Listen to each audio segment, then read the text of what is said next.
Hey, welcome back to the channel. This is Steve from Average Joe's Fantasy Football, and we are here talking start and sits for the running back position. Of course, this is always based off of full PPR or half PPR if it is a standard league. Hit me up in the comments down below, and let's jump right into it.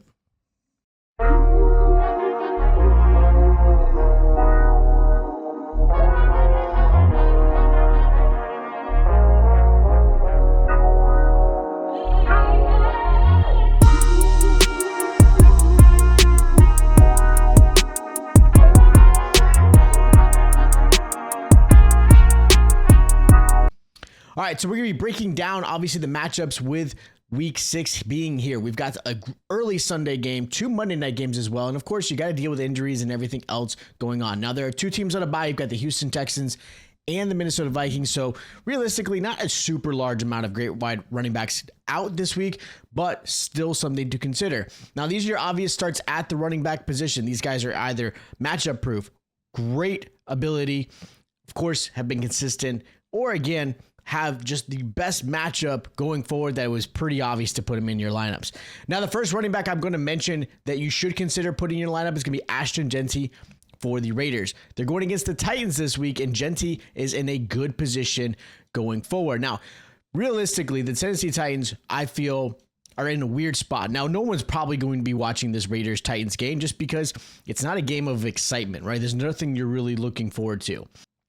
I really love this matchup for Ashton Jeanty going into this one. Now, he had 15 points last week against the Colts, who actually were a pretty good team. Now, the Tennessee Titans is a really good matchup where the Titans have allowed a good amount of points.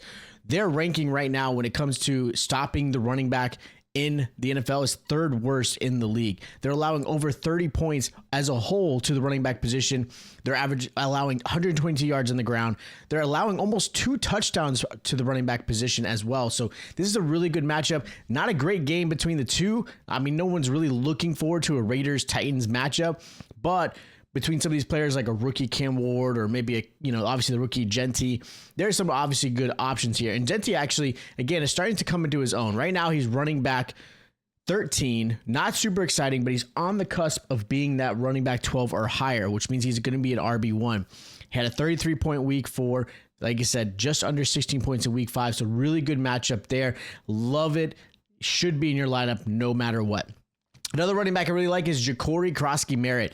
Going against the Bears this week. Bears are allowing an average of 29 points overall to the running back position.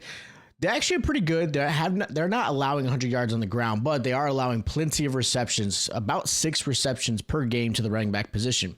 Part of it is they do a good job of obviously trying to outscore, which means you have to play catch up. Now, Jacory Croskey-Merritt is RB22 coming into this week, which means he's a solid RB2. He has some RB1 upside, right? Like, he's going to get more and more. He just came off of a 27-point performance against a Chargers defense that was actually pretty good. He scored a touchdown on the ground twice. He's got a couple receptions. The fumble loss obviously sucks. Nothing you really want to see. I would love to see him get involved more into the passing game. Hasn't really quite gotten there, and that's where I think he could benefit in the Bears matchup. I do think there is some possibility that maybe gets 3 or 4 receptions instead of just the 1 or 2 that he has been getting, but I do love him in this matchup. Another running back I really like is Travis Etienne versus the Seahawks. Historically, the Seahawks aren't a bad team against the run, right? But they are allowing, again, plenty of receptions their way. Right now, the Seahawks have actually kept running backs to only 65 yards on the ground, but they're allowing a almost league high of 7 receptions per running back. Like, that is ridiculous, which means in a full PPR or even half PPR, it is a perfect scenario for a running back to have some success. Now, Travis Etienne right now is running back 12, and he's had some good games and he's had some bad games. Like, he's coming off of a bad week against the Kansas City Chiefs, but realistically, you got to give credit. The Chiefs are one of the best run defenses. They've been that way for years.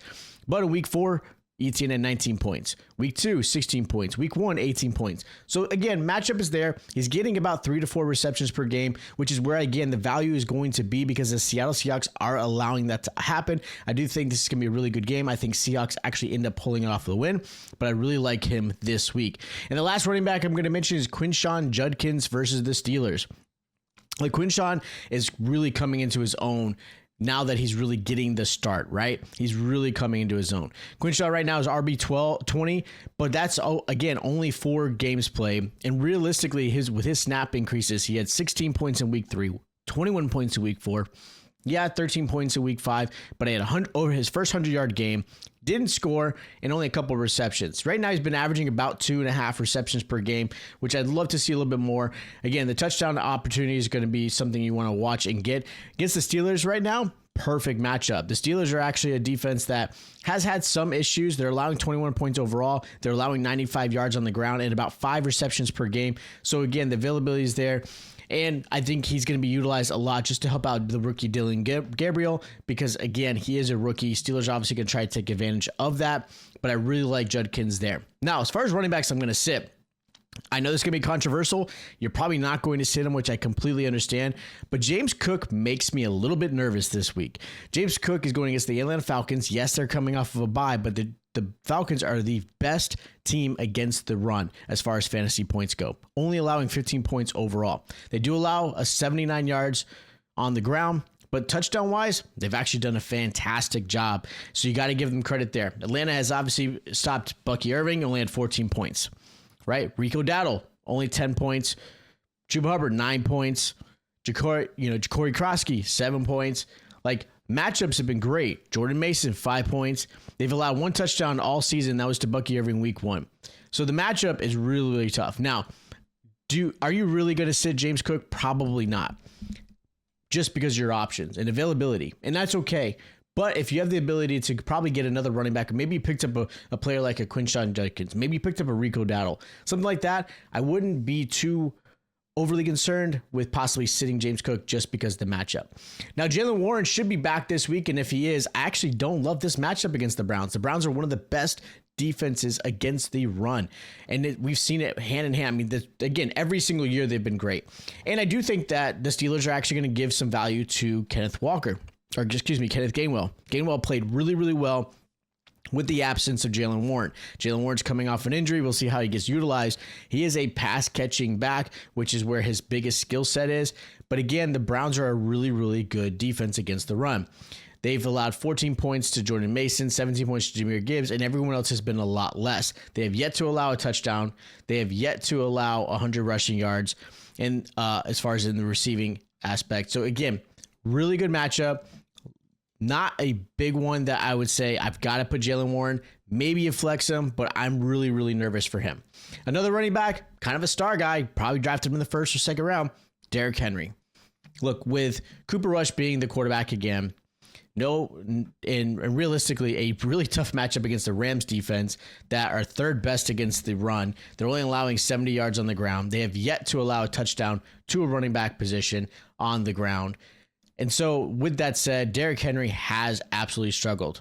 Right now, this is a guy a lot of folks drafted super early, which I don't blame, right? A lot of the expectation was there.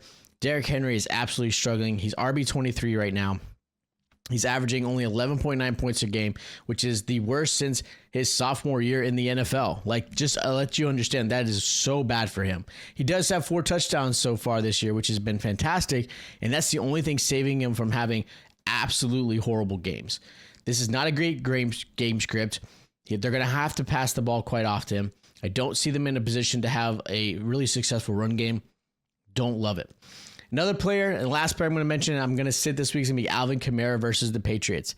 Kamara has been giving up some touches to Kendra Miller. I do really think they want to introduce him into this offense and really kind of eventually have him take over from Alvin Kamara in the future. Now, Alvin Kamara is RB 24. Again, only allowing 11 points per game, which is the worst he's ever had in his career. And realistically, he's got 1 touchdown on the ground. He's not even averaging a lot of receptions, which is something he's always been very successful at. He's struggling on the ground, only averaging a 3.9 yards per carry. He's just struggling. Then, with the fact that Kendra Miller is getting more and more involved, and a Patriots defense that's only allowing 64 yards on the ground, which is one of the best in the league, this is a really tough matchup for Alvin Kamara. So for me, absolutely sitting him if I can. There's a lot of better options. Now, as far as sleepers go, I've got Kenneth Walker versus the Jaguars. Love the matchup for him. Plus, Kenneth Walker, I think, has still been a very valuable back.